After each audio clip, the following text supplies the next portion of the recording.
Hi everyone, I am your career counselor Samriddhi Tyagi. I hope you all are at home and safe.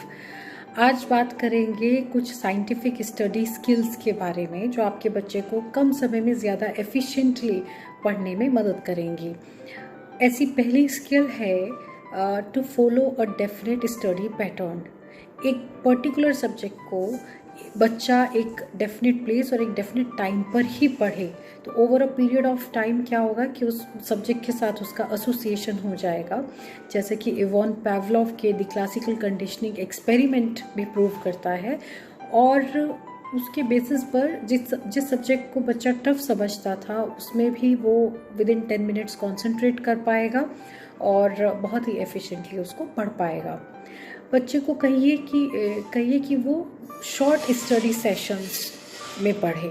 Short study sessions में जैसे एक तो 20 से 30 minute का एक study session रखे और उस सेशन में भी हर 20 या 30 मिनट के बाद में वो एक छोटा सा ब्रेक ले.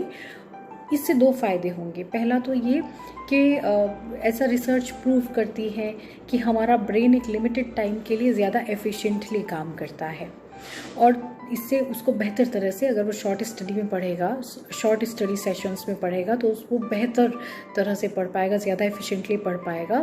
और वो जो ब्रेक है उसके कारण बिना किसी कॉन्शियस एफर्ट के वो 20-30 मिनट में बच्चा जो भी पढ़ा है उसको उसका माइंड बहुत ही अच्छी तरह से एब्जॉर्ब कर लेगा.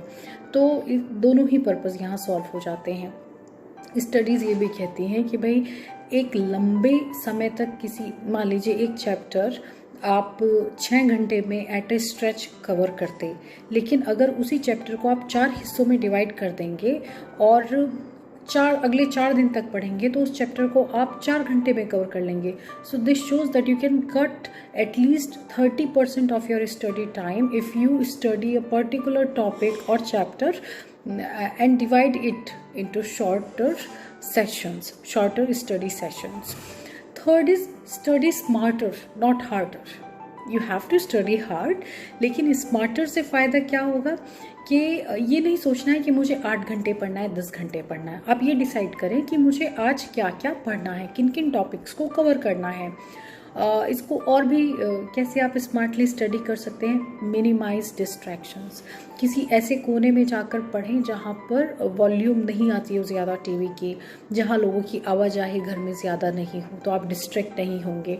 और चूँकि लॉकडाउन है आप ऐसा अभी नहीं कर सकते, घर ही में हैं सब लोग, तो आप ऐसे टाइम पर पढ़ें जब बाकी के लोग सोए हुए हों या इतने एक्टिव काम नहीं चल रहा हो, जैसे झाड़ू पोछा ये सब घर का. तो आई वुड सजेस्ट कि आप अर्ली मॉर्निंग आवर्स में पढ़ें या लेट नाइट पढ़ें, या फिर अगर आप अफोर्ड कर सकते हैं, आपको नींद नहीं आती है उतनी, तो आफ्टरनून भी एक अच्छा समय है जब सब लोग सोते हैं, एक नैप लेते हैं, उस समय भी आप पढ़ सकते हैं. एक है कि स्टडी द टफ टॉपिक और the tough subject you consider is tough subject.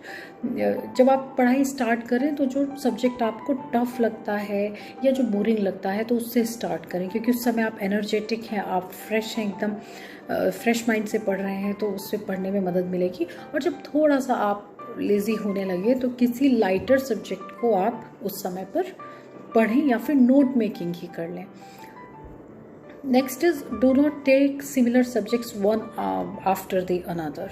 जैसे इंग्लिश की 2 बुक्स हैं तो पहले आपने एक बुक से एक लिटरेचर का चैप्टर पढ़ा, दूसरी बुक से दूसरा लिटरेचर का चैप्टर पढ़ रहे हैं, तो दोनों सिमिलर सब्जेक्ट्स हैं. ऐसे में आप बहुत सारी चीज़ों को एग्ज़ाम में मिक्सअप कर देंगे. Don't take 2 tough subjects one after the another. ऐसा नहीं होना चाहिए कि एक टफ सब्जेक्ट लिया और उसके बाद दूसरा सब्जेक्ट जो आप पढ़ने जा रहे हैं वो भी आपने टफ ही ले लिया. ऐसे में भी आपको पढ़ाई इफ़ेक्टिव पढ़ाई में आपको डिफ़िकल्टी आएगी. Always use colour for your books. On the contrary to what is said earlier कि भाई किताबों को आप गंदा मत कीजिए, लेकिन एक क्विक रिवीजन के लिए बहुत ज़रूरी है कि आप बहुत सारे हाइलाइटर्स लें, अलग अलग शेड्स के, कम से कम 3-4 शेड्स के. कोई डेट है तो किसी एक पर्टिकुलर कलर स्केच से उसको कलर करें, और अगर इवेंट्स हैं तो मान लीजिए रेड से उसको कलर किया है. तो इस तरह से जब आप चैप्टर खोलेंगे तो आप बहुत जल्दी इम्पॉर्टेंट चीज़ों को रिवाइज कर पाएंगे. Always take care of your diet. drink plenty of water, and when you feel a little lazy पढ़ते वक्त, तो उस समय पर आप एक कप कॉफ़ी भी ले सकते हैं। ग्रीन कॉफ़ी हो, ग्रीन टी हो, हर्बल टी हो, वो आप इस्तेमाल ज़रूर करें। Next is, do not slouch or do not study when you are sleepy and rejuvenate yourself। अगर आप सुबह से पढ़ रहे हैं, अर्ली मॉर्निंग से पढ़ रहे हैं आफ्टरनून तक, तो शाम को 1-1.5 घंटा ज़रूर रखिए, जब आप अपनी मनपसंद कोई गेम खेलें या फिर कोई गाना सुने, तो